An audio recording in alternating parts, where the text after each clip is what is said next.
ಓಂ ಶಾಂತಿ.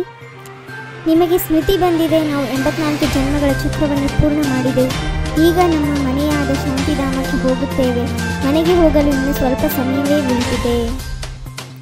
ಯಾವ ಮಕ್ಕಳಿಗೆ ಮನೆಗೆ ಹೋಗುವ ಸ್ಮೃತಿ ಇರುವುದು ಅವರು ಈ ಹಳೆಯ ಪ್ರಪಂಚವನ್ನು ನೋಡಿಯೂ ನೋಡದಂತಿರುತ್ತಾರೆ. ಅವರಿಗೆ ಬೇಹದ್ದಿನ ವೈರಾಗ್ಯವಿರುವುದು. ನಾವು ಸ್ವಲ್ಪ ಸಮಯಕ್ಕಾಗಿ ಹಳೆಯ ಪ್ರಪಂಚದ ಅತಿಥಿಗಳಾಗಿದ್ದೇವೆಂದು ಕೇವಲ ನೀವು ಸಂಗಮಯುಗಿ ಬ್ರಾಹ್ಮಣರೇ ತಿಳಿದುಕೊಂಡಿದ್ದೀರಿ. ನಿಮ್ಮ ಸತ್ಯವಾದ ಮನೆಯ ಶಾಂತಿಧಾಮವಾಗಿದೆ. ಈಗ ಮನೆಗೆ ಹೋಗಲು ಇನ್ನೂ ಸ್ವಲ್ಪವೇ ಸಮಯವಿದೆ ಎಂಬುದನ್ನು ತಿಳಿದಿದ್ದೀರಿ. ಇಡೀ ಪ್ರಪಂಚವು ಮನುಷ್ಯರೆಲ್ಲರೂ ನಂಬರ್ 1 ಆಗಿ ಅಲ್ಲಿಗೆ ಹೋಗುವರು. ಅದು ಶಾಂತಿಧಾಮ, ಇದು ದುಃಖಧಾಮವಾಗಿದೆ. ನೀವೀಗ ಸಂಗಮ ಯುಗದಲ್ಲಿ ಕುಳಿತಿದ್ದೀರಿ ಅಂದಾಗ ನಾಟಕದ ಅನುಸಾರ ನಾವು ಶಾಂತಿಧಾಮಕ್ಕೆ ಹೋಗುತ್ತೇವೆಂದು ಎಂದು ಬುದ್ಧಿಯಲ್ಲಿದೆ. ಇದು ಬುದ್ಧಿಯಲ್ಲಿದ್ದರೆ ನಿಮಗೆ ಬಹಳ ಖುಷಿ ಇರುವುದು, ಸ್ಮೃತಿ ಇರುವುದು. ತಂದೆಯು ಪಾವನ ಪ್ರಪಂಚದಲ್ಲಿ ಕರೆದುಕೊಂಡು ಹೋಗಲು ಬಂದಿದ್ದಾರೆ. ಸುಖಧಾಮದಲ್ಲಿ ಆತ್ಮಗಳು ಸುಖ ಮತ್ತು ಶಾಂತಿಯಲ್ಲಿರುತ್ತಾರೆ. ಶಾಂತಿಧಾಮದಲ್ಲಿ ಕೇವಲ ಶಾಂತಿ ಇರುವುದು. ನಾವು ಆತ್ಮಗಳಿಗೆ ತಂದೆಯು ಬಂದು ಓದಿಸುತ್ತಾರೆ. 5000 ವರ್ಷಗಳ ಹಿಂದಿನ ತರಹ ನಮಗೆ ಓದಿಸುತ್ತಾರೆಂದು ನೀವೀಗ ಪ್ರತ್ಯಕ್ಷದಲ್ಲಿ ತಿಳಿದುಕೊಳ್ಳುತ್ತೀರಿ, ಏಕೆಂದರೆ ಅವರು ಜ್ಞಾನಸಾಗರನಾಗಿದ್ದಾರೆ. ನೀವೆಲ್ಲರೂ ಆದಿ ಸನಾತನ ದೇವಿ ದೇವತಾ ಧರ್ಮದವರಾಗಿದ್ದೀರಿ. ಈಗ ಪತಿತರಾಗಿ ಬಿಟ್ಟಿದ್ದೀರಿ. ಸತೋ ಪ್ರಧಾನರಿಂದ ಸತು ರಜು ತಮು ಆಗುತ್ತಾ ಬಂದಿದ್ದೀರಿ.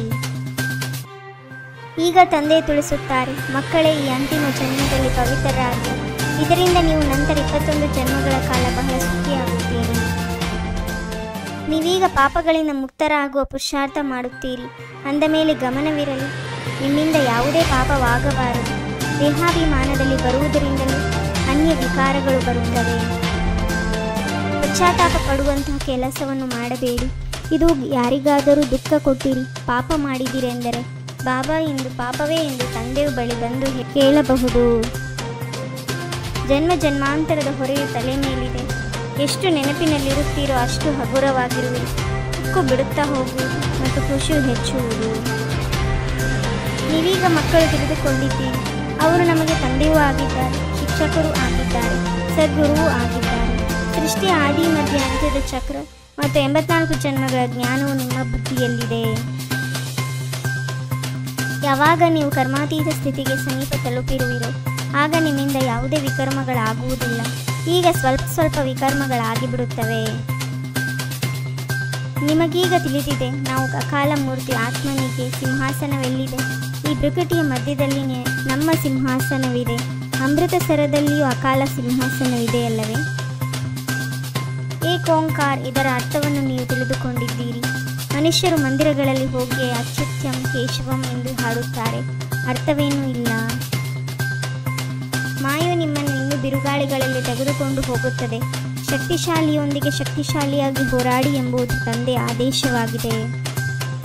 ಪ್ರಾಕೃತಿಕ ಆಪತ್ತುಗಳು ಬಹಳಷ್ಟಿವೆ. ಕೃತಕ ಮಳೆ ಬಿದ್ದು ದವಸ ಧಾನ್ಯಗಳು ಹೆಚ್ಚಾಗಲೆಂದು ತಿಳಿಯುತ್ತಾರೆ.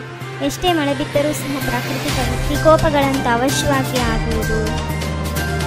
ಬೆಂಕಿಯ ಮಳೆ ಬಿದ್ದಾಗ ಏನು ಮಾಡಲು ಸಾಧ್ಯ? ಇದಕ್ಕೆ ಪ್ರಾಕೃತಿಕ ವಿಕೋಪಗಳೆಂದು ಹೇಳಲಾಗುವುದು. ಸತ್ಯುಗದಲ್ಲಿ ಇವೆಲ್ಲವೂ ಆಗುವುದಿಲ್ಲ, ಇಲ್ಲಿಯೇ ಆಗುತ್ತದೆ.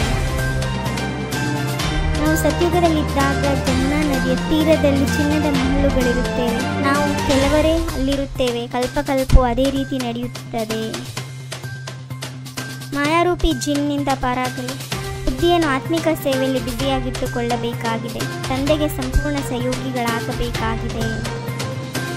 ಸರ್ವ ಖಜಾನೆಗಳನ್ನು ಸಮಯದಲ್ಲಿ ಉಪಯೋಗಿಸಿ ನಿರಂತರ ಖುಷಿಯ ಅನುಭವ ಮಾಡುವಂತಹ ಅದೃಷ್ಟಶಾಲಿ ಆತ್ಮಾಭವ.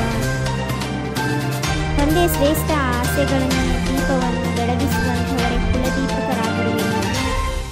21 ಜನ್ಮಕ್ಕಾಗಿ 21 ಪರಮಾತ್ಮನ ಮಹಾವಾಕ್ಯವನ್ನು ಆಲಿಸಿ ತಮ್ಮದೇ ಆದಂಥ ಈ ಚಾನೆಲ್ಗೆ ಲೈಕ್ ಮಾಡಿ, ಶೇರ್ ಮಾಡಿ, ಸಬ್ಸ್ಕ್ರೈಬ್ ಆಗೋದನ್ನು ಮರೆಯಬೇಡಿ. ಓಂ ಶಾಂತಿ.